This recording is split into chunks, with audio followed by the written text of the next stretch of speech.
क्या अवस्था होगी।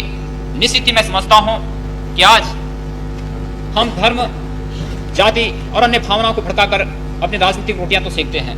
मैं कहना चाहता हूं महोदय, यहां पर अल्पसंख्यकों की भी बात हुई थी। क्या अल्पसंख्यक वही लोग हैं कि जहां पर हिंदू बहुमत में है वहां पर जो मुसलमान कम संख्या में है, क्या अल्पसंख्यक वही है? क्या अल्पसंख्यक कश्मीर का हिंदू नहीं है?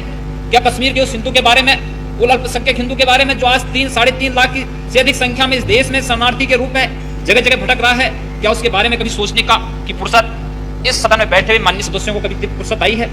या पूर्वोत्तर के राज्यों में जो कुछ हो रहा है, वहां मिजोरम में रियांग जनजाति के 51,000 से अधिक शरणार्थियों को मिजोरम से निकाल दिया गया है, लेकिन क्या कभी यहां पर बैठे हुए माननीय सदस्यों ने इसका सोचने की कोशिश की? केवल अपनी राजनीतिक रोटियां सेकने के लिए मुसलमानों को ही केवल अल्पसंख्यक बना दिया गया है। पूर्वोत्तर के राज्यों में जो अल्पसंख्यक हैं उनके बारे में क्यों नहीं चर्चा होती है? कश्मीर में जो अल्पसंख्यक हैं उनके बारे में क्यों नहीं यहां पर चर्चा होती है? और अगर अल्पसंख्यकों की बात होनी है तो 1984 में जो इस देश में हुआ था, क्या वो सिख अल्पसंख्यक इस देश में नहीं है? इस स्थिति और इस सदन के माध्यम से जो कुछ हो रहा है, अध्यक्ष महोदय, भावनाएं तो तब इस देश की जनता के भावनाओं के साथ खिलवाड़ हम तब नहीं करते हैं जब सदन में इतनी उदंडता होती है। इस देश की जनता की भावनाओं के साथ क्या तब हम खिलवाड़ नहीं करते हैं जब यहाँ पर एक कोई सदस्य कहीं